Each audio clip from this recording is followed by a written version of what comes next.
Jovan Buha! Buha! Yo, I'm Jovan Buha, NBA reporter and analyst for Buha's Block, and welcome to another live show. On today's episode, we are going to be breaking down the Lakers' latest signing. They signed Matisse Thybulle earlier today to a one-year veterans minimum contract. They now have 16 players under contract, one more than the league maximum. You are allowed to technically carry up to 20 players during the offseason, but by opening night, the Lakers have to get the roster down to 15 players, which means they are not done making moves. It might not be Jonathan Kuminga necessarily, or PJ Washington, or someone of that caliber, but at a minimum, they will have to either waive or stretch a player, or I think more realistically, trade a player to clear that final spot, get them to 15 players. They now have $200.9 million in total money on their cap sheet, which is a smidge over the luxury tax line of $200 million. It means they would have about a $1.5 million penalty on the luxury tax, but still under that first apron where the Lakers are hard capped at $209 million. And so the big question now is, are the Lakers done making moves in terms of adding to the roster? Are they going to try to continue to pursue this Kuminga situation? Are they going to pursue someone else? Are they going to do a 2-for-1 that opens up a roster spot? Maybe they sign someone else, sign a Nick Richards, or maybe even do a 2-for-1 where they get a minimum level center back or a cheaper center back in a contract and send out some form of, I think most realistically, Dalton Connect and Jaden Hardy. Or are they just going to look to dump Dalton Connect or Jaden Hardy or Bronny on a team, and depending on the context of the situation, they could either dump them on a team, potentially, I think in Bronny's case, get an asset back. With Hardy and Dalton, they might have to attach a second-round pick for a team to be enticed to just take those guys on. But Lakers are not done. And we talked about this last night on the stream. Someone had asked me if I thought the Lakers were going to stand pat with the current roster or make another move. I said at a minimum, I thought they'd be making another move. They just made that move in the form of Matisse Thybulle. They still have to make another move, again, at least clearing one more roster spot. And then the final question is, do they make the bigger move with a Kuminga, PJ, or a different starting level forward? But on today's show, I want to break down Thybulle's fit with the Lakers, his strengths, his weaknesses, his fit in the rotation. Is he a starter? Is he a bench player? And then what's next with Kuminga and then dumping a player, and how this will all likely play out. But shout out to the chat. Shout out to the late night gang. Appreciate you guys. Sorry I didn't get to go live earlier. So quickly, the way this all played out, I was actually doing the herd when this happened. And when I do TV and I'm doing a TV hit remotely, I just put my phone on airplane mode because I'm like, I'm locked in, I'm on camera. I don't want anything interfering with the signal. I need to be focused on what I'm doing. So I put my phone on airplane mode and I get off and I immediately get bombarded with texts and notifications, and the Lakers added Matisse Thybulle. So it's like, I'm like, all right, I got to respond to this, except it was right before Lakers Collective. So I had like a 20-minute gap in between finishing the herd and doing Lakers Collective. So obviously you guys saw, or some of you saw, my reaction on Lakers Collective, but I wanted to come on here and talk about it with you all and go a little bit more in depth in terms of Matisse Thybulle and his fit. But shout out to the chat. Shout out to the late night gang. Let's get into it.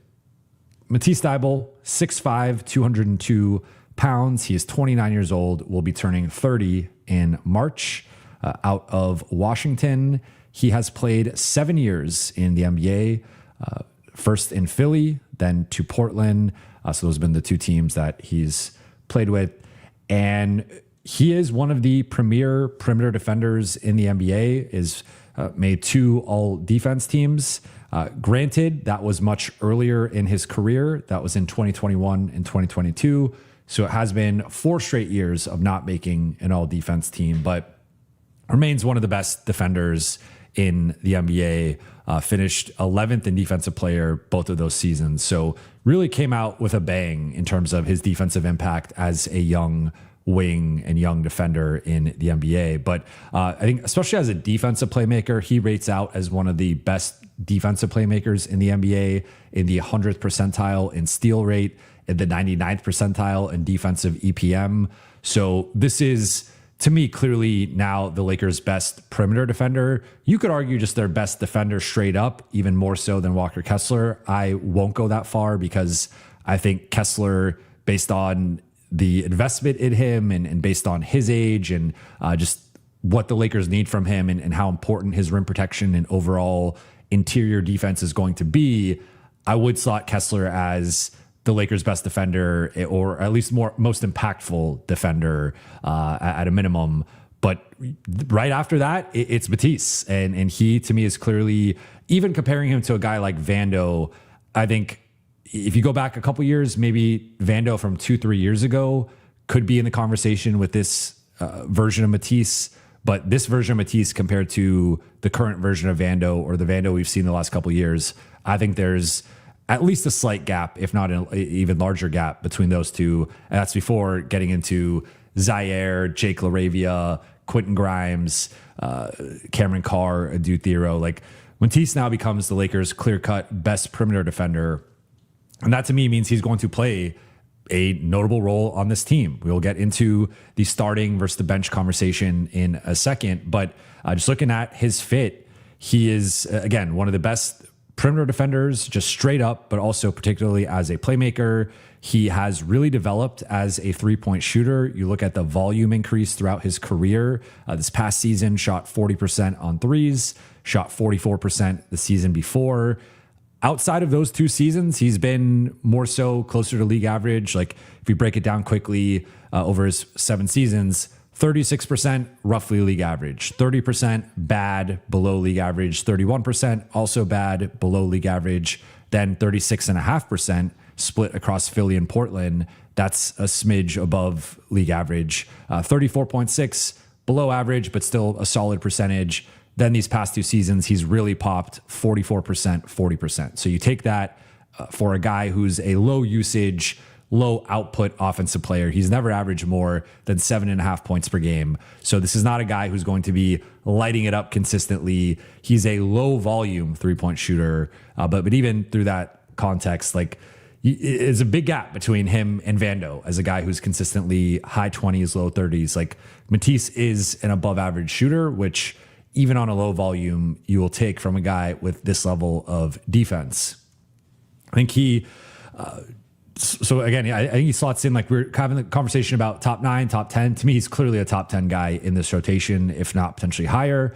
And that is like looking at his, I believe it was his Darko contract value, had him as roughly like a $10 million player. I haven't seen it yet on B-Ball Index, what they have him as, but this is a guy who we were talking about different configurations of the Lakers roster where he was on the roster making like 5 to 7 million, let alone him being a minimum guy. So I think the Lakers got a great bargain with this contract of just his value. To me, he's more of a guy who's a partial mid-level exception guy, or at a minimum, like a biannual exception guy or taxpayer MLE guy, rather than a minimum guy. Like, to me, this is, we'll get into the limitations in a second as well, but like, this guy's better than a minimum contract. And so I think even compared to Zaire, like, just tomorrow, if you need one of those guys to help you win a basketball game, I would even have Matisse ahead of him as well. Like, he's just a really solid rotation player and an elite defender who can also shoot threes at the requisite level. And now if we go to his limitations, I think there's some clear limitations here, right? First and foremost, the injuries. He has only played above 66 games one time in his career. That was in 2022-23. He played 71 games. Outside of that, his first 5 seasons, he was between 65 and 71 games. So like relatively healthy for the modern era, right? Like, guys typically miss, you just walk into a season, you miss 10 games. That's just kind of the modern NBA, but he's been more so in that like 15 to 17 missed games range. But the last 2 years, he has really struggled to stay on the floor, played 45 total games over the last 2 years. And that is the biggest concern with him, is can he stay healthy? He's had a variety of injuries. If you look at the injury report, he's had hip, he's had ankle, he's had foot, he's had shoulder, he's had hand, he's had knee. He's had basically every injury you could have over the last couple of years. So that, or throughout his career, but the last few years, most of those have led to him missing big chunks of the past 2 seasons. Like, that's the biggest thing here is, can he stay healthy? If he can't, the Lakers have enough depth right now with just an army of wings coming off the bench that they can at least withstand his potential absence. But he does bring a skill set in terms of, if you're comparing him to the general group of Jake, Zaire, Vando, Adu, Carr, I would argue he is a better defender than all those guys, just straight up. And he's also the best 3-point shooter, arguably. Now, Carr can do some things with his off-ball movement. We saw he just shot 29% in Vegas on threes. So that's still a work in progress. I think he's a better shooter than that. We saw that in the Cali Classic. But in terms of just straight up like catch and shoot ability, Matisse might be the best in both categories. And that's something that would be, I think, a loss if he's unable to play X amount of games. But the Lakers have now really invested in the wings in terms of just wing by committee and trying to cycle in a bunch of dudes. We've talked about this in terms of like fantasy football, the tight end approach, where if you don't get the early tight end in your draft, you draft 2-3 tight ends, or draft 1 tight end and then cycle through a couple others. And it's like, you're hoping one of those guys hits. That's kind of what the Lakers are doing here. Although I would argue that with some of the other guys, it's like Jake, you wonder about his shot. There's still an unproven nature with Jake, his offensive confidence. Zaire has been in Brooklyn, which was not a competitive situation. So you wonder about, how does he fit in a competitive environment? Vando, it's like, can he get back to being who he was 2-3 years ago? Adu and Carr, it's about those guys continuing to develop, show progress. Matisse, I think, is a fully formed product. I don't think he's a guy who, again, about to be 29, is going to be like changing his stripes, so to speak. Like, he is who he is, and he's got some, or he's 29, sorry. He's going to be turning 30 in March. He is who he is, and that's not going to change. So I think there's a nice certainty in that, of a stability of, you know what you're getting with Matisse Thybulle. The big question is, can he stay healthy? In terms of other limitations, I would say he's relatively limited otherwise, in terms of, like, JJ wants to dribble, pass, shoot. That's not Matisse Thybulle. He's a shoot guy. He can't shoot. He's not a dribbler or a passer. And so there is a limitation there in terms of, this isn't a guy who's going to grab a rebound, go coast to coast, or initiate the offense. This isn't really even a connecting type player offensively. I think there's some limitations with his overall passing and offensive abilities. But if you really just simplify it to him finishing as a shooter and spotting up in the corners above the break, and that's his role. Offensively, he can do that. And then defensively, he's obviously going to be the primary point of attack / wing stopper, depending on the configuration of the lineup that he's in. But I would say he's like, he really checks the box of 3D guy, where he is a strong defender, and offensively, his role is basically just take threes. He does not do much else offensively.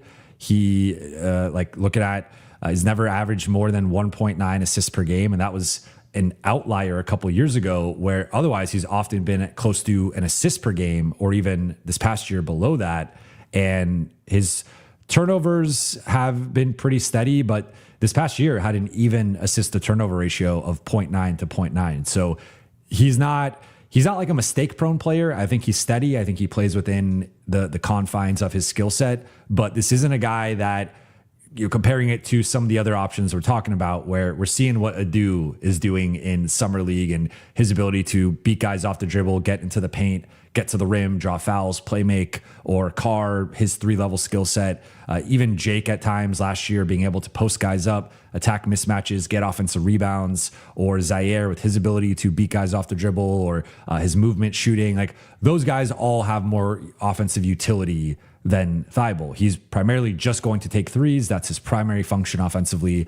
Otherwise, he's just not really doing much. So there's a limitation there. But in comparison with Vando, like, he at least has a functional, important offensive skill that Vando doesn't have. Vando, I guess you could argue his offensive rebounding, but the catching, the finishing, obviously the shooting, Vando doesn't check those boxes. And at least with Thybulle, you're going to be getting a certain level of shooting and spacing that you just don't get with some of the other limited, elite defenders who are offensively limited. Now, in terms of whether he is going to start or come off the bench, I think this is a fascinating question. To me, I would probably throw him in the bucket of, I've been arguing that I think it's going to primarily be between Jake and Zaire, maybe Mamu, depending on if they add another. Like, I think if they add another big, that opens up the door for Mamu to start. But I just think with how the general rotation works, if you rarely see teams start their backup 5 at the 4. And I'm not saying like it's impossible. And you'll see, I guess, like technically OKC is maybe the closest thing, although they do play Jalen Williams a lot. But you will see them start the double big look, then stagger from that point on of iHeart or Chet. But they also mix in a bunch of Jalen Williams in that. So you just rarely see a team start their like 2 rotation bigs together and then go into staggering from there. Not saying it can't happen, but I just think typically if you only feel like you have 2 playable bigs, one of those bigs will come off the bench, one of those bigs will start. And with Mamu, again, we've already discussed like Luka, Mamu, Kessler, a bit too slow defensively. I think there's a foot speed issue. There's a rotation and help limitation there. I just think you want a more athletic, dynamic defender in that mix. So that's where we get to Jake LaRavia, Zaire Williams, and I think now Matisse Thybulle. I think he's going to be in that mix. Of note with Matisse, I look at his lineup data. He's primarily only played the 2 and the 3 per cleaning the glass.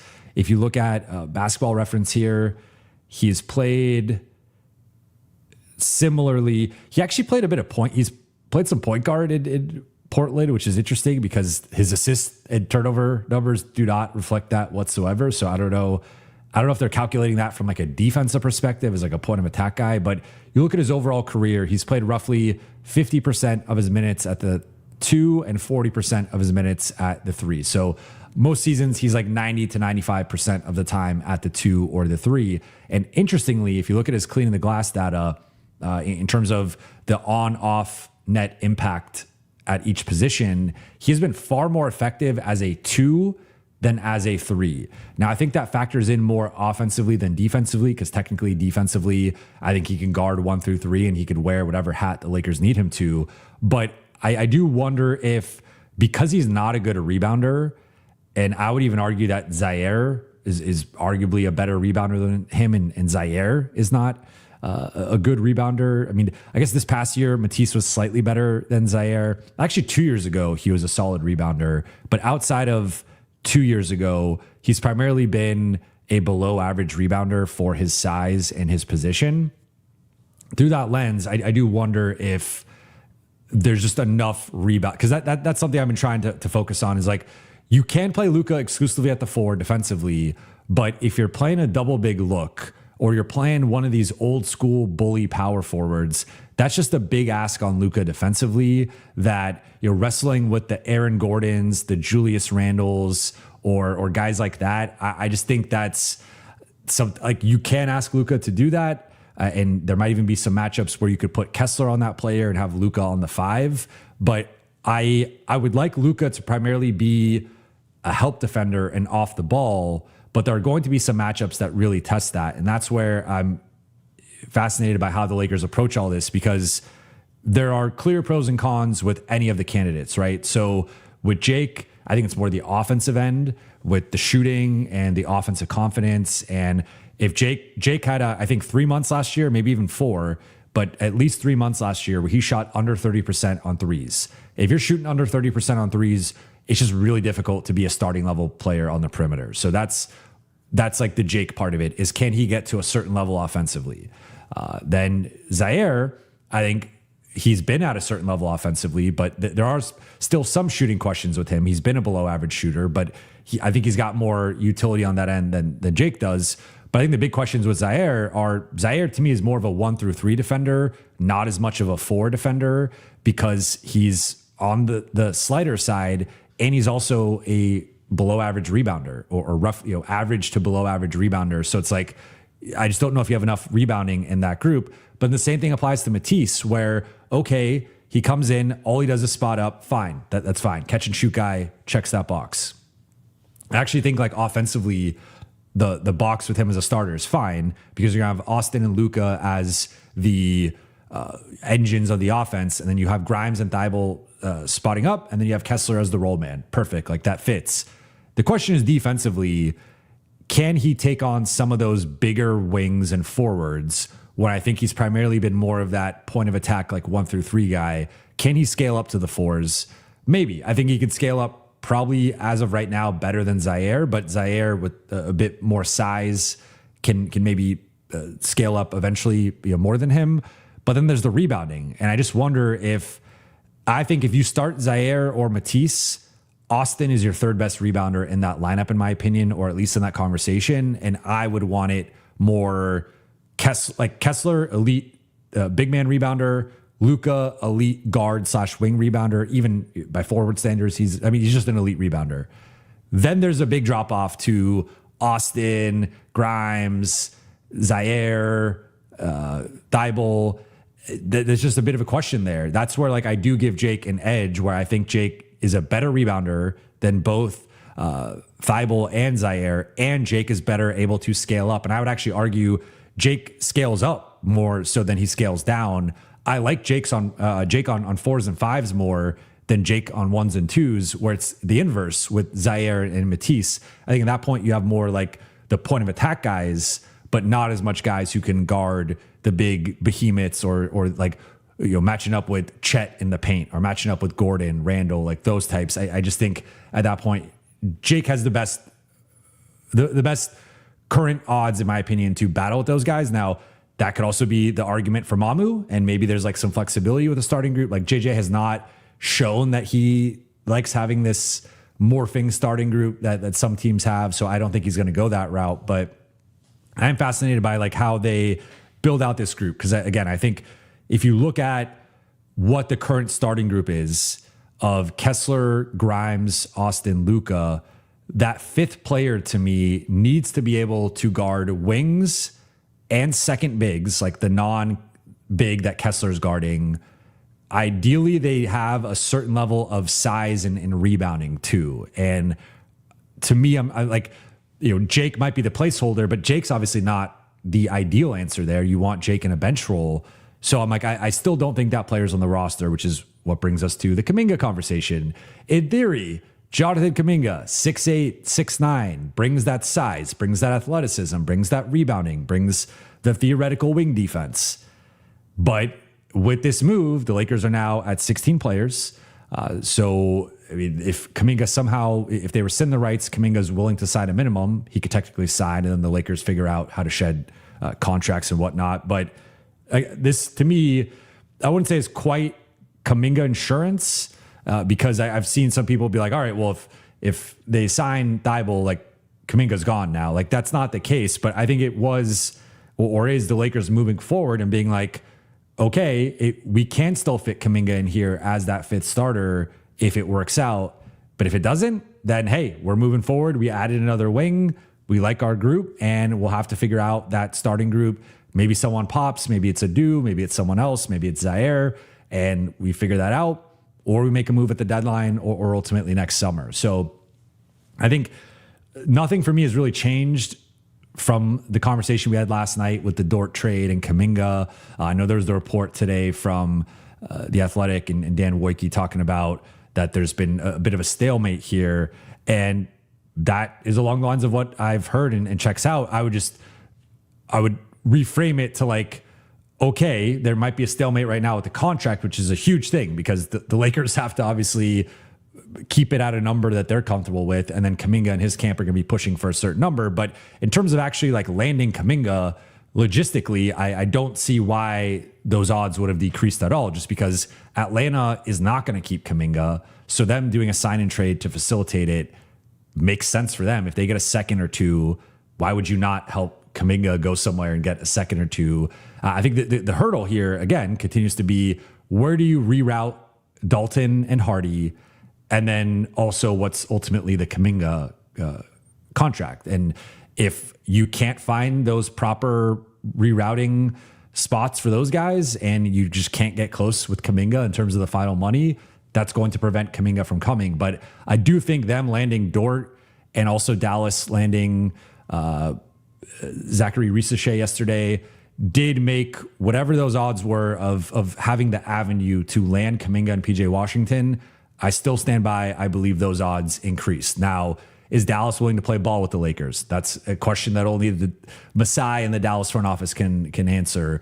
Is Kuminga willing to accept less money than he wants and buy into the Lakers' role?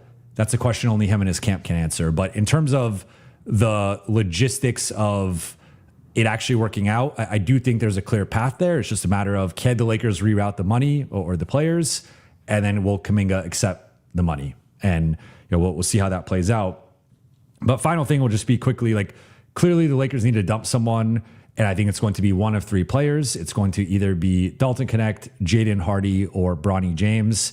I think there's an interesting thing here going on in terms of, I think Bronny's the one that could actually net them an asset. And I think specifically, if it is wherever LeBron goes, we've talked about this the last couple of streams, but the Lakers are not actively trying to dump Bronny. It is more so, we like this dude. We've developed this dude. If you want to make us an offer, we will evaluate it just like any offer for any player, but you're going to have to make us a real offer. And we're not just going to give you, it's not a top 55 protected second round pick that here you go, here's Bronny. Like, no, they're going to want, I think, at least a legit second round pick, if not potentially more. And then that's on whichever team LeBron goes to, if they want to make that happen or have the assets to make that happen.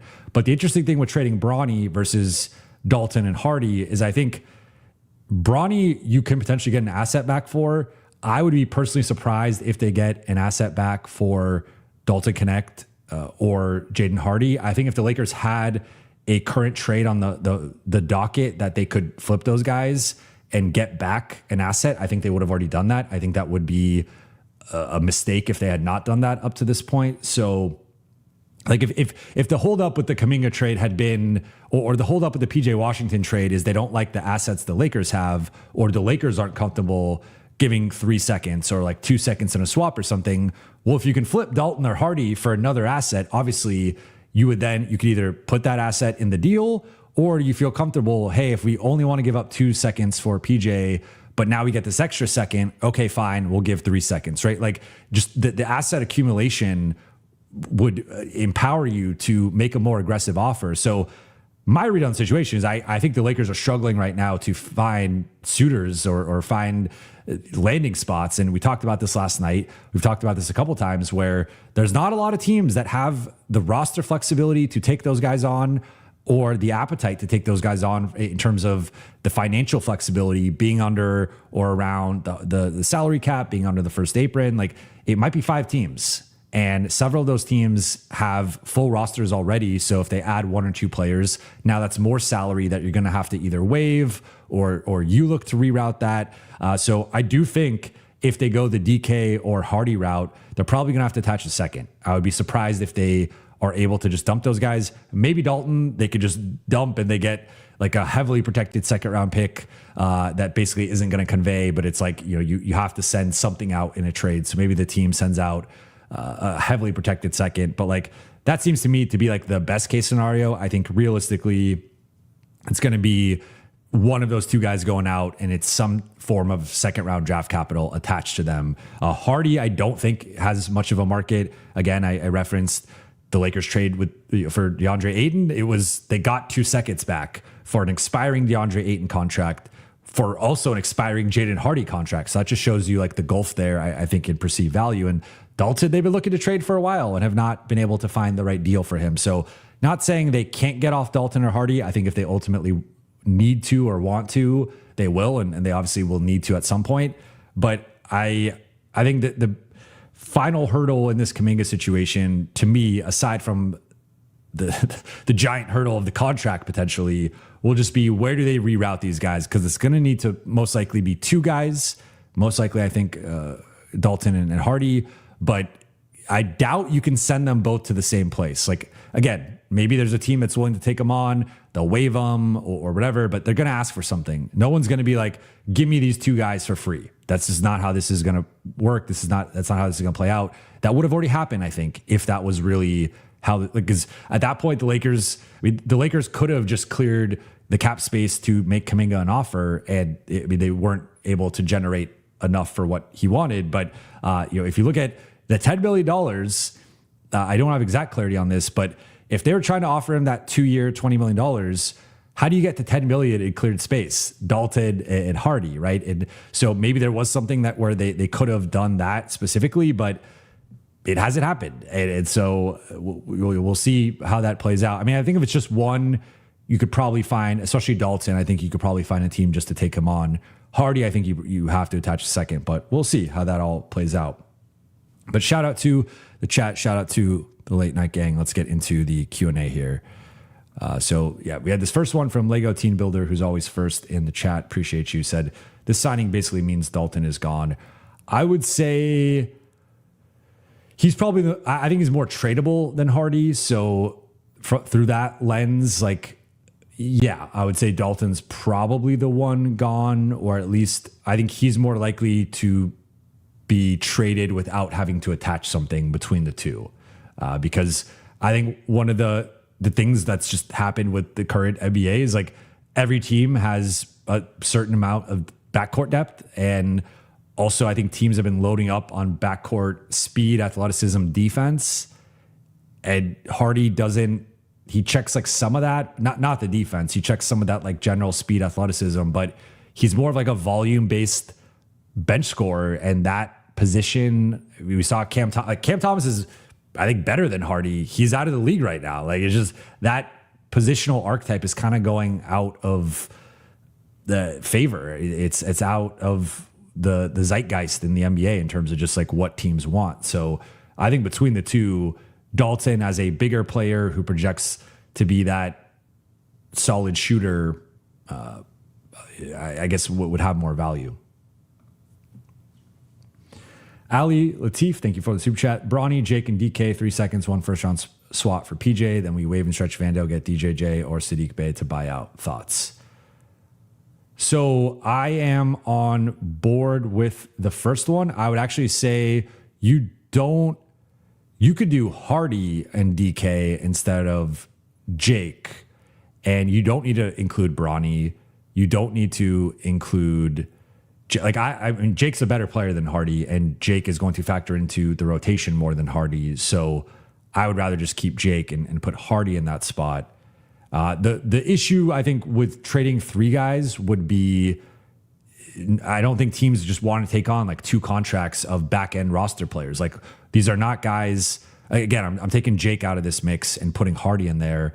These are not guys that teams are going to be super excited to take on. I think the trades would have already happened if that was the actual market. These are more fringe guys on, I think, more fringe roster players rather than even fringe rotation guys that it's not the most appealing trade offer. So I think more realistically would be something like Hardy and Dalton with that package for PJ. I would do that. I don't know if Dallas would do that. I don't know if the Lakers would do that. It seems like the Lakers probably wouldn't do that and wouldn't want to give up that much draft capital and empty the clip. I think PJ's worth it, but I know he's a polarizing player that some people think he's undervalued and is coming off a year where he wasn't playing with a point guard. Some people think he's overvalued and isn't going to age well. You can make the case in either direction. Just looking at the current trade market, looking at who's out there and looking at who's going to be out there next summer, I think PJ to me is clearly at the top of the list or near the top of the list. And it's unrealistic, in my opinion, that the Lakers find a better player than PJ over the next calendar year. I could be wrong. And if I'm wrong, be happy to be wrong. But that's just how I view the current market right now. In terms of wave and stretch Vando and then get one of those 2 guys. So the key here would be, or one thing to note here would just be that waving and stretching Vando would not open up cap space. That would have had to have been something that previously happened while the Lakers had cap space. So now that they have gone above the cap, you can waive and stretch Vando to create an open roster spot, but that would not give you more money to spend on DJJ or Sadiq Bey. So whatever their buyouts would be with their respective teams, the Lakers could only offset that by offering a minimum. So like what typically happens is you saw it with DeAndre Ayton in Portland. Like they agreed to a buyout that was like similar to the contract that he signed with the Lakers. It was actually, he did lose out, give back a few $1 million, but you're going to make it like roughly equivalent to what the contract you're about to sign is. And at that point for these teams, if the Lakers could offer like the $7 million that they would clear on their cap sheet for one of those guys, maybe one of those teams is more open to it. And it's like, hey, we lose a few $1 million, but the Clippers aren't going anywhere. New Orleans isn't going anywhere. What's the harm in eating some money to just get off of this contract? But the truth is they could only offer a minimum. So I don't think it would make sense for the player. Like the players would just be straight up losing money at that point. That I don't think would make sense for either one of those guys. So I mean, if they get bought out, they get bought out, and then that's a different conversation. But I would also note in this case, if you are trading 2 or 3 guys for PJ, you're already creating, like you're clearing the one roster spot you need to clear. Then if you're trading 3, you would be clearing an additional spot in which you could just go out and sign DJJ or Sadiq if they're bought out. But to be clear on this, you would not be getting the $7 million. The $7 million that would be saved is just on the cap sheet, but you're still above the cap. So you don't have cap space to spend on guys. You'd only have a minimum contract. So I just want to be clear on that. Easy peasy. Thank you for the super chat. Could Thybulle, if he was to start, bump Grimes to his ideal 6-man role over Jake? Is there enough playmaking in the starting 5? AR, Luka, Thybulle, insert incoming 4, Kessler, elite, both ends. He could potentially. My read on the situation and just the framing with the Grimes move is that the Lakers, there's history there with both Luka and Grimes and JJ and Grimes. Remember, JJ trained Quentin Grimes over, I believe it was 2 off seasons and Grimes reached out to JJ and was like, I want to train from you and learn from you. So I think there is a real relationship and dynamic there. And based on his age, he's only 26, and based on how much they're paying him, like sometimes I make this point all the time, like it comes down to salary. Like a lot of decisions are simply as like who's making more money, and that factors into rotations, playing time, etc. And so Quentin Grimes is the 4th highest paid Laker, and that will only change if they add someone like a Washington or someone making more than him. Otherwise, he's the 4th highest paid guy. Now, technically, that doesn't mean he has to start over Thybulle or whoever else, but I think the way things are trending with the roster build and how they are pumping up Grimes, like I think they're viewing him as that 3rd option on offense and primary point of attack guy. But technically, yes. I mean, this is assuming that they add that player. I think I would feel more comfortable with Grimes in a bench role if you did add a player of a certain caliber offensively, because again, remember, like Thybulle he's an efficient shooter, but he's a low volume shooter. He's a low volume offensive player. So I mean, you could argue he's on the fringes of being like a liability on that end. I would say he's like close to a neutral offensively, maybe even a slight positive with just the shooting, but he can't really dribble, create his own shot, isn't a guy that's going to like attack the closeout, get downhill consistently, is a limited finisher in traffic, and just limited with his ball skills. So I think that he to me is more like factoring in the low volume nature of his game. He's more of like a neutralish guy on that end. So if you are moving forward with a different starter, I think that guy needs to bring a certain amount of burst and just dynamism offensively. That's where Kuminga checks that box and PJ potentially checks that box depending on how they use him. I would rather in that case still though probably go Grimes, and then with the other 4, but you could argue Thybulle. Like I think at this point, unless Cameron Carr really develops defensively this season, I think the only guy I would consider potentially benching Grimes for is Thybulle. I would not do it for Zaire. I would not do it for Jake. Thybulle is the one guy who you can argue is better defensively than Grimes and a better shooter than Grimes. Now, Grimes is a far more dynamic, versatile offensive threat, and he is a guy that can create his own shot. He is a guy that can do tons of things in terms of attacking a closeout, getting to the rim. He's athletic, he can finish, etc. But Thybulle, I guess, arguably in that specific role, could check that box maybe a little bit more than Grimes. Slot Grimes as more of a six-man guy, but my assumption right now or suspicion right now would be that Grimes is locked in as the fourth guy, and it's a matter of who's the fifth guy. But that lineup, depending on who the four is, you're going to be elite. You roll out Austin and Luka with a big man of a certain caliber and like decent spacing, you're going to be a 120 plus offensive rating. Like they're going to be, that starting group is going to be elite in almost any configuration, barring like Vando, I think, or like someone like that who's just a limited offensive player that could muck up the spacing. As long as you have like a decent spacing out there, we're talking 120 plus offensive rating, elite, top 5, if not top 3 offense just with the starters. The question will be the defensive side, and that's where it really depends on Thybulle plus player X or Grimes plus player X or maybe Grimes and Thybulle. But yeah, I expect that plus Kessler to be enough to be somewhere in the top half defensively, if not maybe top 10. Now, we're talking just specifically that lineup. I think as the Lakers filter guys out, and I'm really fascinated by the non-Kessler minutes because the rim protection drop off from Kessler to Looney or Kessler to Mamu or even Kessler to like a Dew or Vando in a small ball look is enormous. And so I think they will struggle in the non-Kessler minutes defensively, at least like not really tread above like league average at best, maybe if they put like all the defensive wings out there. But yeah, I think that group could be a top 10 unit on both sides of the ball, depending on who that other player is. Reed, excuse me. Thank you for the super chat. PJ for Jake DK seconds makes too much sense, right? Yeah. I mean, I think it's going to cost all 3 seconds. Like I want to be clear here. Any PJ trade, I think, is going to cost 3 of the 4 draft assets, if not all 4. But if you could do, again, I would prefer Hardy instead of Jake, just because I don't see Hardy factoring into the rotation at all in almost any circumstance, barring multiple injuries. So I would lean trading Hardy over DK. But if it really comes down to, Hardy over Jake, if it really comes down to it, and Dallas is like, we don't want Hardy back. We want Jake. We think Jake, he's still 23, still young, can fit into what we're doing more. If it really comes down to it, I would part with Jake if that's the cost.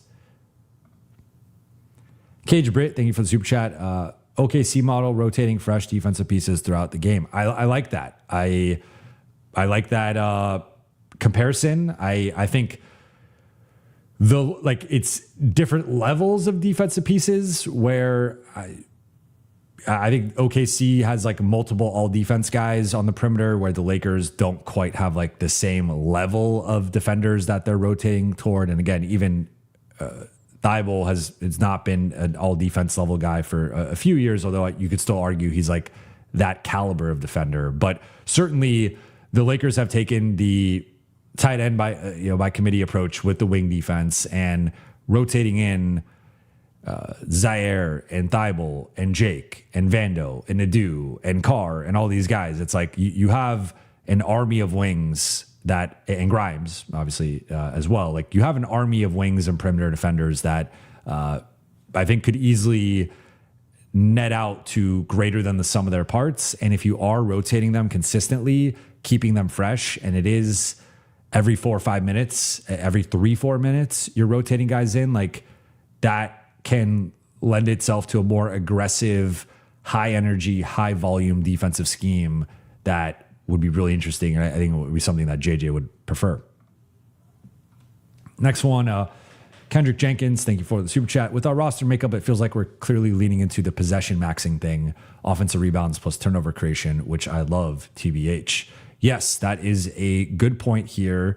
I think the Lakers are much better on the margins than they were previously. You have Kessler, who last time he played a full or close to full NBA season, he led the NBA in offensive rebounds per game and offensive rebound percentage. You I think this is another area where Jake factors in. Jake is a good offensive rebounder for a guard, but that's also an area where I think Adu playing more will help. Vando potentially playing more, or just at least being in the mix potentially more will help. Mamu, I think, can help on the offensive glass. And then defensively, the playmaking with Thybulle and Zaire and Jake and Carr and Adu and Vando and Grimes, and Kessler even, more so as like a shot blocker, deflections guy, but he factors in as well. So yeah, I think the Lakers are this has been one of the things that we can analyze this roster, right? And we can make our projections, and that's half the fun of all this stuff, right? Is analyzing stuff, making your projections, making your predictions. That's one of my favorite things to do. But we obviously don't know how the pieces are going to fit, how the pieces are going to come together. But what I will say is the Lakers have clearly shifted toward a younger group. And to me, it's TBD on the ceiling of this group, because I think we just have to see it, and that will show. We just don't know how do Carr and Adu fit into the new lineup, the new rotation. How is Grimes going to potentially fit as a starter? Who wins out that fifth starter battle? How does the backup big man rotation work behind Kessler with Mamu and Looney, potentially another player? We have all these questions with the rotation, with the lineups, with how things are going to shake out. But one thing is clear to me, that the group is younger. They're a bit more athletic and dynamic. And I think the margins are going to be a greater point of emphasis. And those things all together, to me, lead to a group that's going to have a higher floor. And that's been one of the things I've been consistent with my analysis with this group. For those of you who read I did a long breakdown, 1,500 words on X, where I talked through, it was end of the first day of Lakers free agency. I broke down my thoughts on all the moves. And one of the things I said, comparing this group to last year's group, and that was before Carr and Adu played in Summer League. That was before Zaire or Matisse or Looney were all signed. Looney's another one to mention. I don't know how much he's going to play, but Looney's another one with the offensive rebounds. He's an offensive rebounding monster. I said I think that this group is going to have a higher floor. And what I mean by that is, remember last year's group got their ass kicked a ton. That was the most concerning thing with last year's group up until that March run was, there was a sub part of that where they got their ass kicked a ton by the elite teams. But last year's group, just when they let go of the rope, they let go of the rope. And you saw it oftentimes in the first quarter. There were some nights they just did not have it.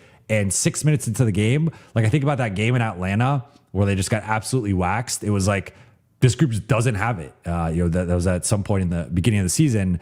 They just get their ass kicked by Atlanta. And so there was that element with this group where they just sometimes, or your last year's group, where they just sometimes would not have it some nights.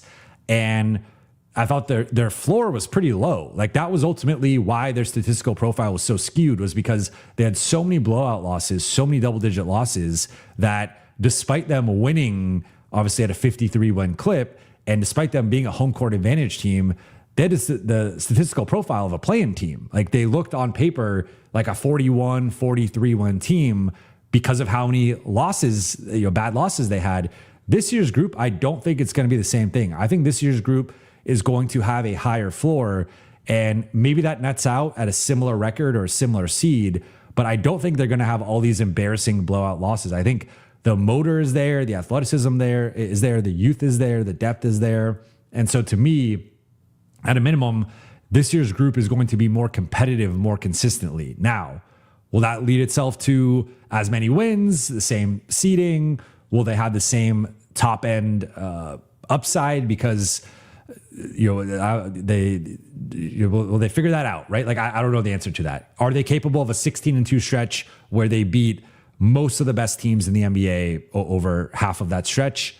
I don't know. I don't know, but I think sometimes it's more difficult to assess a team's ceiling as it is to assess a team's floor. And I think at least based on last year and how low the floor was at times, this year's group to me, with the possession battle, with the youth movement, with the defensive wings and increased depth, I think they're going to be more competitive on a nightly basis, just in terms of roll the ball out. And I don't think this team is going to get killed. Now, Again, will they have the same ceiling? I don't know. That's TBD, but I think it would certainly help if they add that starting level 4 that I think they need, or starting level wing. I'll make that distinction just because Luka can play the 4. I don't think they like necessarily need a 4, but I think they need a big 3 at a minimum, if not a 4. I like the possession maxing. Next one from Zinc. Thank you for the super chat. Agree or disagree? We should have signed Oubre, can guard wings and rebound. Instead of Mamu, he's 30, but only signed for 2 years, would have been the perfect stopgap. I will disagree, and I will pivot this conversation to the conversation or the talking point I've been making over the last 3 weeks. And I would look at Sexton as the guy that I don't think really fits with, or I don't want to say it doesn't fit, but like to me, that was finding a backup point guard. Like you can find, I think it's easier to find those guys, and the gap between Sexton versus like a minimum level point guard, I don't think is as big as like the Kuminga Washington level guy, compared to the minimum option. So the reason I bring up that comparison is just because with the Lakers not addressing the wing whatsoever, they now they're trying to get the Kuminga type, but if they don't, they're now settling for minimum guys. Like we're talking about, I think Matisse is a great value. I think Zaire's a great value, but they're both minimum guys. Like the market looked at those guys and they said they're minimum level guys. No, like people could have used part of the non-taxpayer MLE. People could have used biannual exception. Like they got part of it was squeezed by the market, the first apron, second apron. Like there's a lot going on right now. But ultimately, when there's clear talent and you see it, like you'll find a way to make it work. And ultimately, the market determined those guys were minimum guys. Jake is making $6 million. And if he were a free agent this year, I think probably would have been a minimum guy. So like that, if it's like that level of player compared to the Kuminga Washingtons, I think that's a pretty big gap versus Sexton as like a backup point guard making $9 million versus like a minimum level backup point guard. And so Oubre to me would have been like the stopgap solution, and also at a low enough number where he could have started and right now I think would pencil in as that 5th guy over Jake, over Zaire, etc. But then if you do next summer go add the non-taxpayer MLE guy, you could just slide Oubre to a bench role, and then now he's at a bench role. Your similar argument with Marcus Smart. So I wouldn't say Mamu. I like the Mamu move. I really like Mamu as a 3rd big. I don't like Mamu as a starter. I like him as that backup 4-5. And I do agree that Oubre is only 30, fair deal, 2 years, $7 million a year. I think it's a 2-year, $14 million deal. For me, it's not Mamu. And it's not Grimes, it's Sexton. That's the one where I think you could have pivoted and taken some swings on some backup point guards or a backup point guard. And if you look at, I'd have to go through the list of backups who are still available or who signed for the minimum, but I think there were guys that are out there that could have given you close to the production and value of a Sexton in a bench role versus a starter. Like that's, I think the key distinction here is I'd rather replace a backup role with a minimum than a starting role with a minimum. And right now, as things stand, the Lakers are trying to patch together a starting level player with minimum contracts, which I think is a mistake. I just don't think that's good enough from a talent perspective. So the real answer between Jake, Matisse, and Zaire is none of them. None of them should be starting on this team, but that's the current situation the Lakers are in. So I think Oubre would have been nice as a placeholder, but I view it not so much as like the Mamu Grimes replacement. I know you didn't mention Grimes. I'm just throwing him in here because those guys also signed for 40-year deals. So like those guys, they want long-term as part of this group.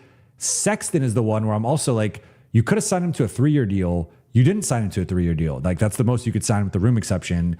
It's a 1+1. So like Sexton could ball out this summer, be a 6th man of the year, and then dip next offseason because the Lakers are then picking between he opts out, and now it's like, do you use the non-taxpayer MLE on Sexton or do you use it on a starting wing? And you still need the starting wing, whereas like Sexton at most is at best like a 6-man bench score, which is like nice, but he's a 6'1" guard. Like that, there's just a limitation there on a Luka Austin team. So I would continue to beat the drum of to me, the opportunity cost here was not Mamu. It was not Grimes. It was Sexton. I think that was the pivot point where they should have gone with a better wing and a better overall player. And to me, that's Oubre or Smart. Those are the two guys who stood out. LA 24, excuse me. Thank you for the super chat. How does LAL defend LeBron? Which archetype gives this roster the most trouble? Wemby type size, Ant level athleticism, Jokic level IQ, or is this a dumb question? And the answer is all of the above. All right, let's go through this. So, yeah, how do you guard LeBron with the current lineup? I don't think there's a great LeBron matchup other than I think the two guys who have the athleticism and strength to battle with him. Not saying they're going to stop him, slow him down, to be clear, but it would be Vando and Adu. I think Mamu's too slow and doesn't have the overall athleticism to guard LeBron, even with LeBron not being, having diminished athleticism over the past year or so, 2 years. Kessler we've seen, I think a couple years ago, maybe if LeBron's jumper isn't falling, you could put a center on him, but I just don't think Kessler has the foot speed either. And then you get into Matisse, Grimes, Zaire, Jake. Jake is maybe the one guy there that has like the strength and overall size to bang with him a bit, but I think it's more realistically Adu and Vando. And as of right now, neither one of those guys projects to start, so that is its own question that the Lakers have to answer. You're gonna put, Luka on LeBron would kind of be interesting in like a post context, but obviously Luka, I think if LeBron takes him out to the perimeter, he could beat him off the dribble. So yeah, they don't have a great matchup for that. Like the big power wing, I still don't think they have the great matchup for. That's where I would feel more comfortable if it was Kuminga or PJ Washington to guard those types of guys. And then next part of this, which archetype of these three gives the most problems? I would say the Jokic level IQ probably, because maybe the Ant athleticism, all these guys, to your point, could give problems. I would say the Wemby size, Kessler is about as good as you're going to get in terms of throwing a center on Wemby. That I think there's, Hartenstein, I think, did a solid job. Cat, Mitchell Robinson, you got to be physical with him. And that's something that Kessler is going to have to bring, I think, at a higher level than he typically does. He's not, I wouldn't say he's a finesse big by any means, but he's also not this physical, imposing, constantly elbowing you, hitting you type big either that I think you need to be against Wemby. But Kessler's 7'2", 7'7" wingspan and 7th highest standing reach. It's about as good as you're going to get in terms of trying to match up with Wemby, I think, realistically. The Ant athleticism, you're going to, you have the army of wing guys, but unless it's a duo, Ant is going to have a sizable athletic advantage over most of these guys. Duo and Carr are the two guys you can maybe throw out there, but Ant is Ant. So I think he's going to have, with Ant, it's more of a team scheme and shading him to certain spots on the floor, which the Lakers have shown an ability to do in the last couple of years. So I think that one they could probably get by with more of their team defense, team scheme. The Jokic IQ is just, that's one where I think you need a certain, if we look at the teams that Jokic has struggled the most against the last couple of years, OKC and Minnesota, I think there's a level of just size and physically overwhelming him and having the J-Dub, Chet, Hartenstein front court, having the McDaniels, Randall, Gobert front court. The Lakers don't really have that.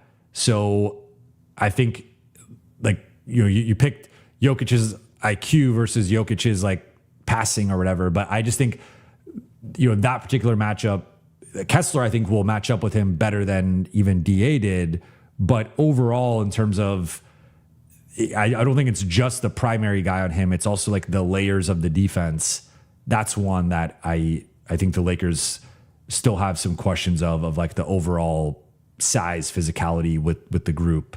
It's not quite up to par with the OKC Minnesota builds of the last couple of years. So I think all three of these guys are going to give the Lakers problems. But you could obviously flip this and say who's going to guard Luka, and that is its own unsolvable problem. So, but no, this is a fun one. I think of the three, I would lean more Jokic, just because I think we've seen proof of concept with them defending Ant to a certain level. And then Wemby, I think Kessler, if it was Ayton still, I would lean Wemby here, but with Kessler, it's close though. I would say it's between Wemby and Jokic, and that's obviously, I think the two best players on this list here. So that it's more of like a best player problem than anything.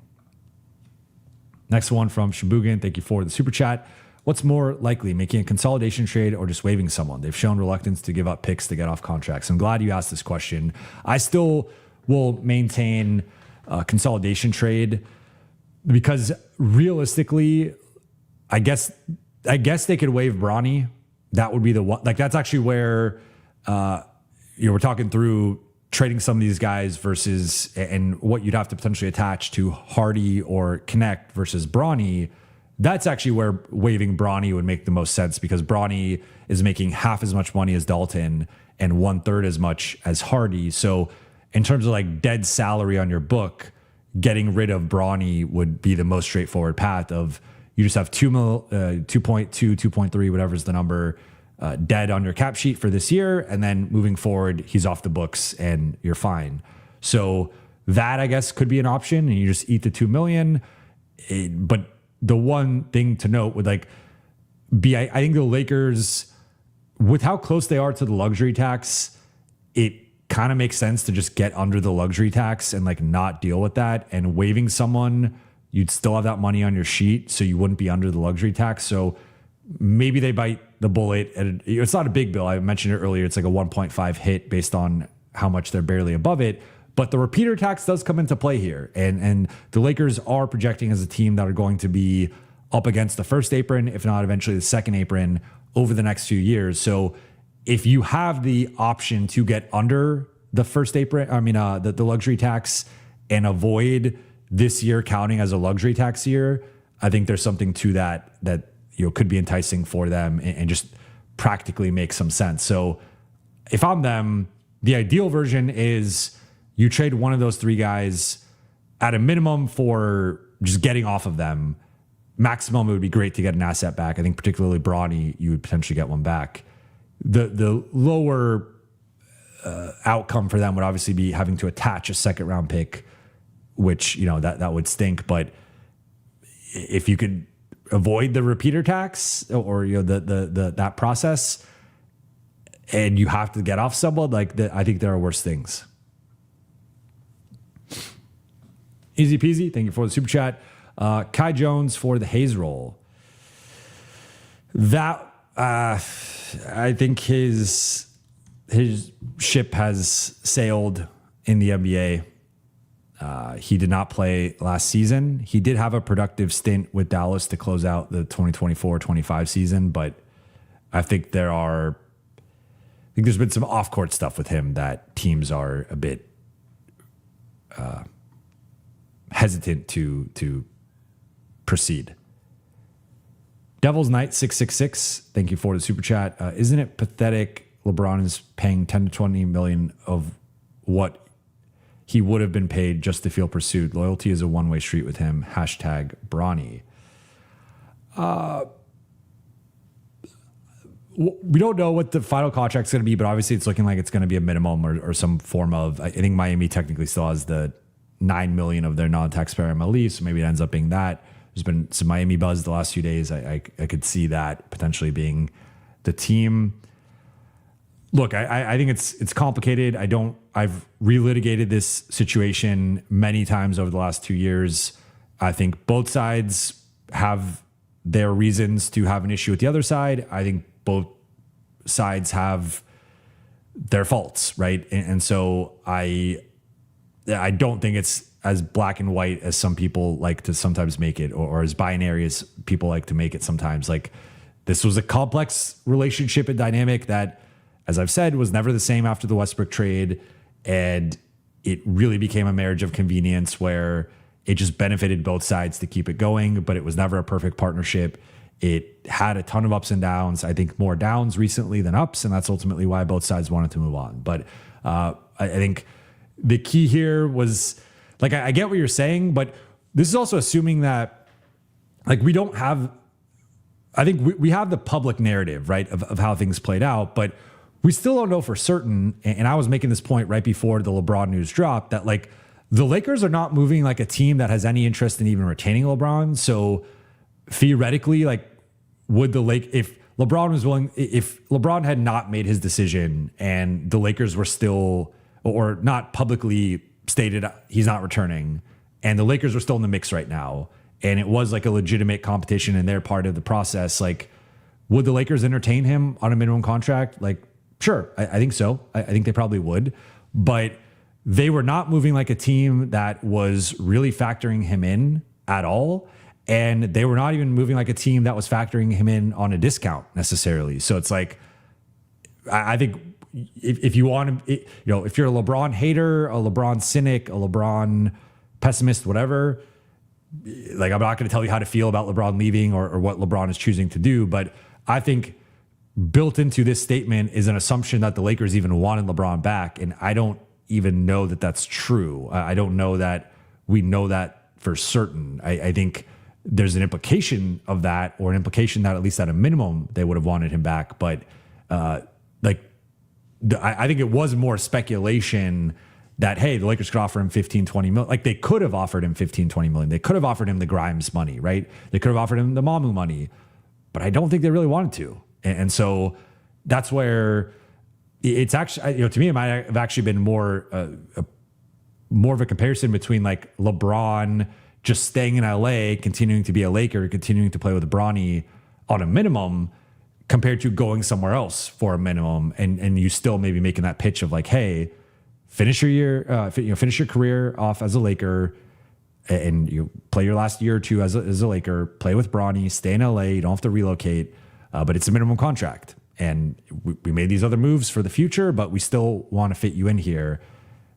I think that was like maybe the most realistic way this could have played out, but I don't know that they were just going to have the 10, 20 million waiting for him, because they spent that money pretty quickly. And I know it came out right before free agency of his decision or choice or whatnot.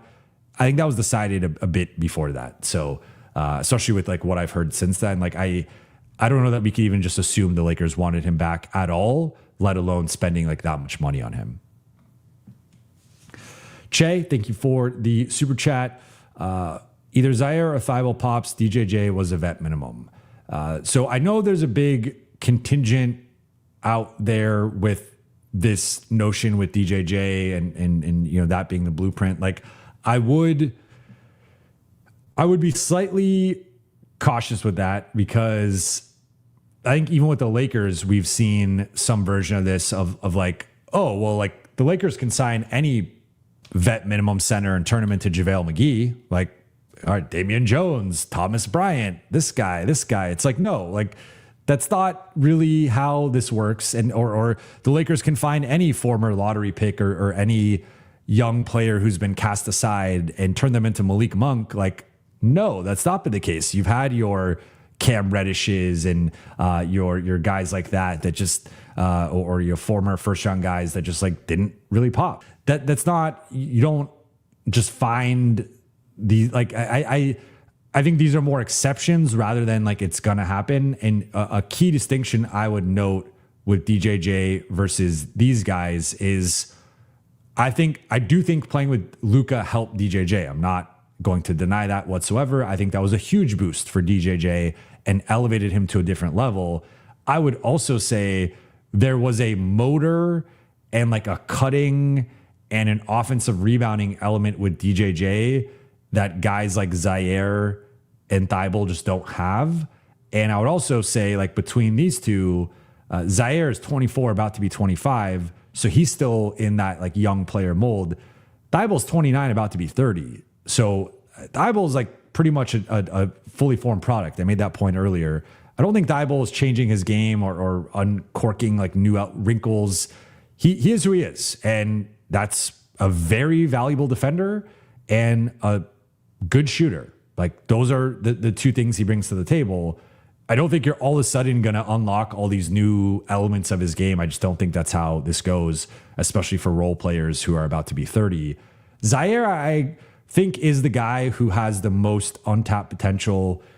Putting Carr and Adu to the side, just because those guys are first and second year guys. Like, of the veteran types, Zaire is the one to me who checks the most boxes in terms of being that DJJ, PJ type.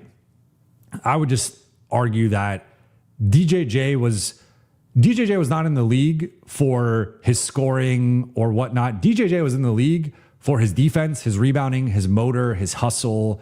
Like, that was why he was that. I mean, he was a vet minimum player, but he was in the league for his role player tasks. There was never any like, what is DJJ going to do offensively? Zaire has kind of been in the league more so for, I mean, there has been a certain floor offensively that he can score. The shooting has obviously improved.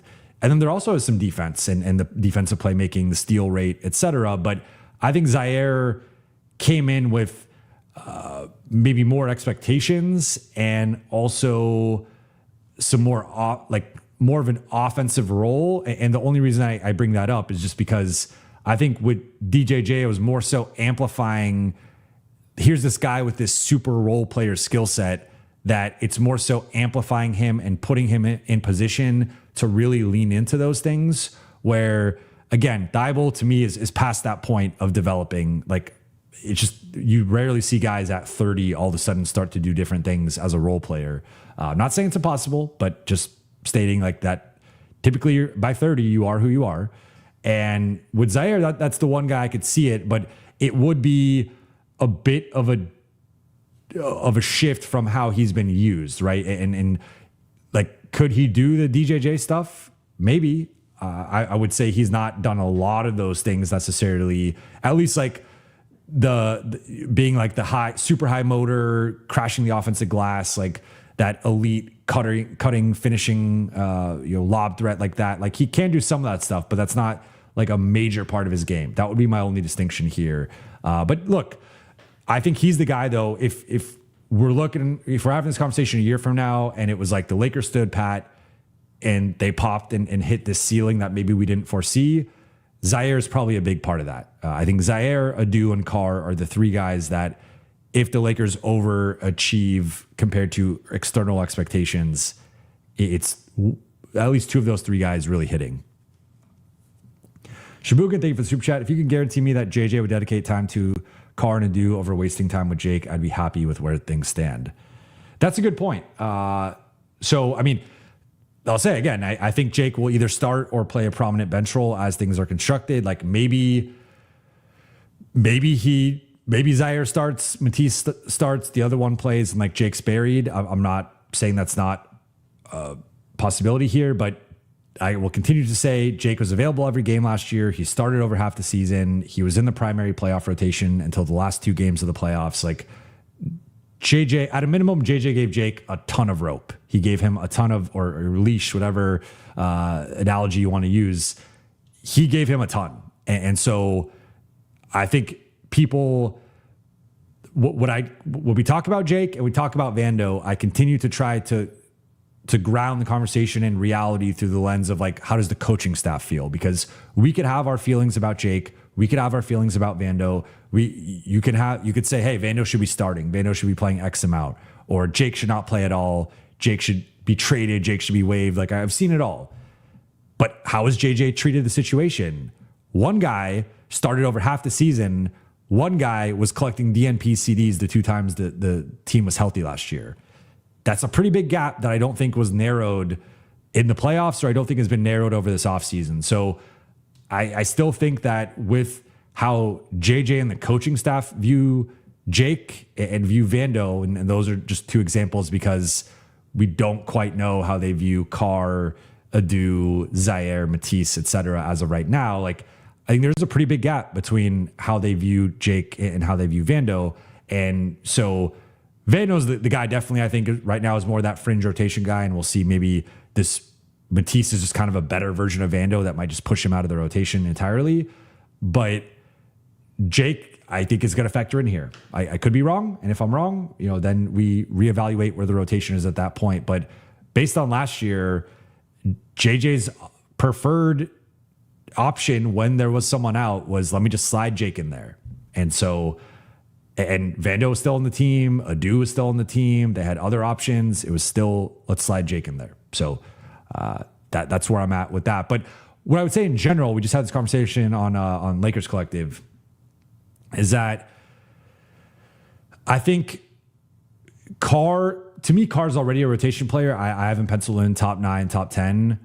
Adu to me is somewhere more in the back end fringe part of that. But I would love, I think, a win for those two guys and the coaching staff, and balancing the tension of trying to develop young guys with also trying to win games.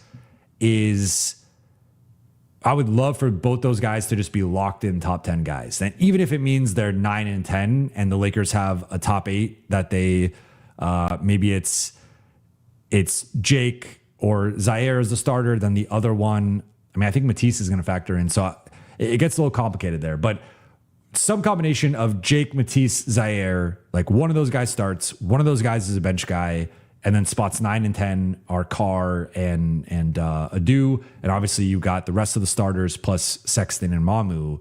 That top 10, or even top 11, if you want to add in that third wing player, I like that. I think that works. And you are a little light if Mamu or Kessler get injured, but for now, at least, like that, I think it works in a regular season context. But I think the key for me will just be Carr and Adu getting certain reps at a minimum, and ideally being locked in rotation players. I think Carr is already carving out that role right now.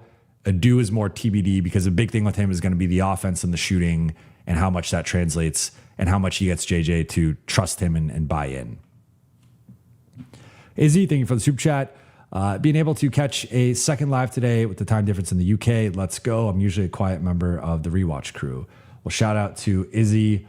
I know you were watching Lakers Collective earlier. You asked the super chat, or shared your support for the show and the channel, and I appreciate that. So shout out to you and shout out to the UK. I'm actually going to be going out to the UK in roughly, I was going to say a month, not even a month, in like 3 weeks. So excited about that. I'll be out in London. Joey, thank you for the super chat. Stand pat or take in Brown for expirings, no picks. Well, shout out to my guy. I don't remember your handle off the top of my head, but I know that there's someone on X. He's got the Jim Carrey profile picture who is gonna get triggered and upset by me talking about Christian Brown, because every time I talk about Christian Brown on the show, he will always at me on X. So I'm sure I'll be getting a message after this. Christian Brown. So the tricky thing with Christian Brown is that you would have to probably do Jake and Hardy, I think, to make the money work. I think that might even be a little bit under making the money work. So it might even have to be 3 players, which I think is just a little tricky. But so that, I mean, that is a limiting factor here of just, I think it's tough to send out 3 players. And now Denver has some openings, so maybe it could actually work sending out 2 or 3 guys to Denver. Maybe you send 2 guys to Denver and then reroute 1 guy to somewhere else. And definitely no picks. So, I mean, that's clear, I think. But I'd be curious if you actually got a pick from Denver or some asset from Denver. I would demand that, honestly. I would probably stand pat at this point. I like Christian Brown more. I guess it depends.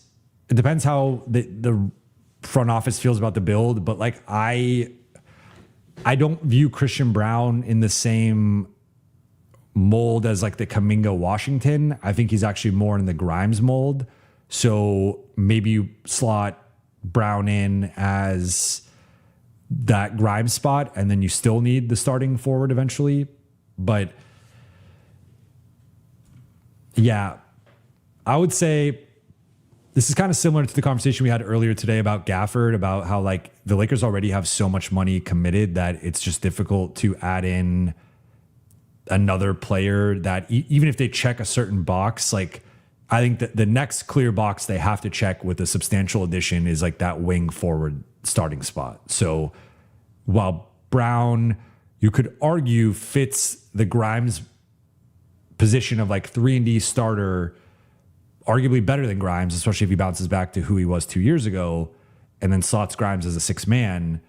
You still have that other, like that final starting spot that's a hole. So, I mean, could you go Brown and Grimes? I guess, but you're a little small at that point. Like, he's a solid rebounder for a 6'5", 6'6" guy, but I don't know. That's I think at this point, with how the offseason has played out, how many wings they've already loaded up on, if it's not the starting forward, I probably pass.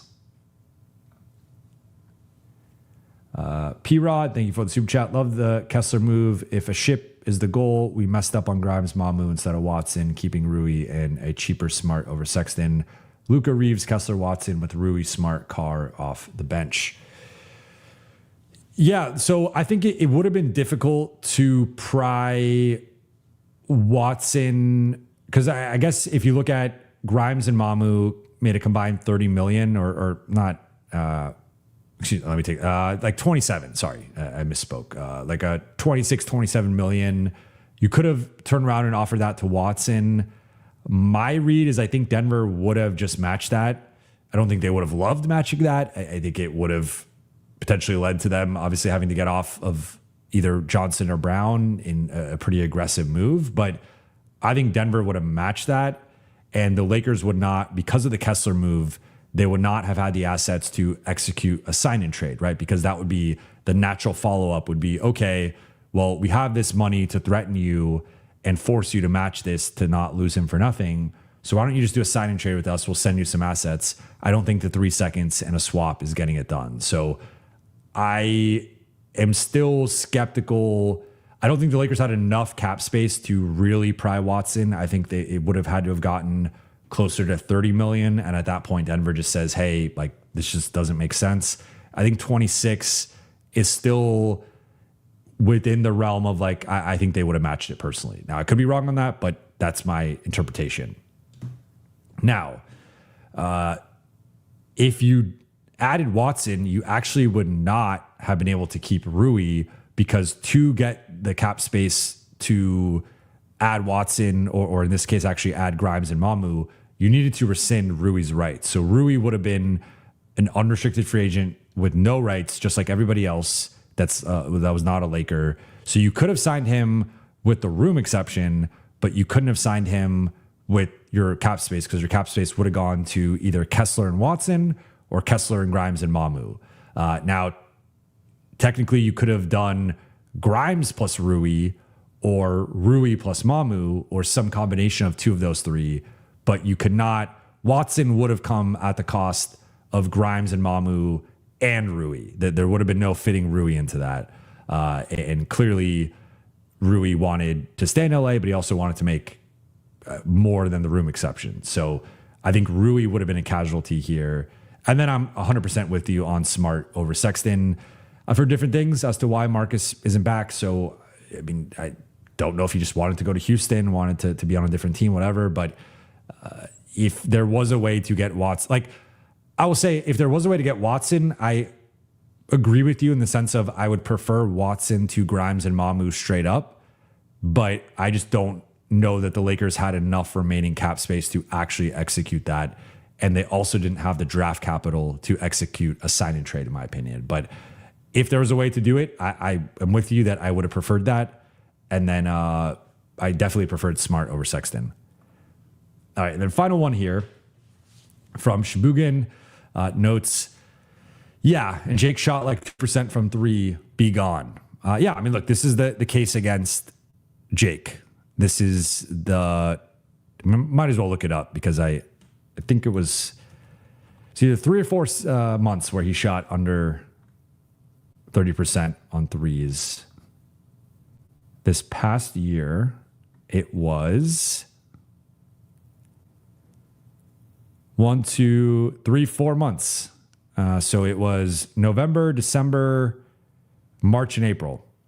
So he shot 48% in October. Granted, it was 6 games. 26% in November, 26% in December, 37% in January, 33% in February, So actually up to that point, it had been first 5 months of the year, 3 months shooting 33% or better, 2 months above league average, and then the 2 down months.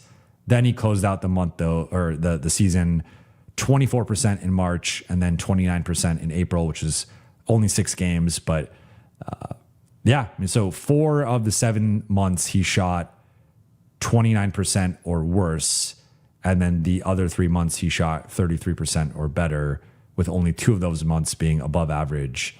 But of note, I will say, for those who wonder about Jake in his role and starting, if you go month by month, October started 2 games, November 4, December 4, January started the entire month, all 16 games, February 7, March 5, April started 5 of 6 games. So Jake started multiple games every single month, and I don't know how that guy goes. Again, it's Jake's kind of become the Gabe avatar for some people, and I get it, but we saw, remember, like Gabe was the one guy who was going to check in that second half when JJ went with the 5 guys and went down with the ship in game 4 against Minnesota. The one guy that was about to check in was Gabe Vincent, and we saw that immediately carry over to the next season. Gabe is getting plenty of playing time in the preseason. He's starting to start the season, then he gets injured, and that ultimately changes his role within the team. But I mean, when Gabe came back, he was still playing 18, 20, 22 minutes, and we were having the discussion on here about Gabe's playing too much. It's harmful. And so I just, for those who are banking on Jake and his shooting potentially pushing him out of the rotation, I just think JJ can be hard-headed. There's pros and cons to that, but JJ is a man of conviction, and he views Jake a certain way. And maybe the Lakers are spamming the wings right now, where at least he has like alternatives if Jake doesn't shoot or perform at a certain level. I think JJ showed he really likes Jake.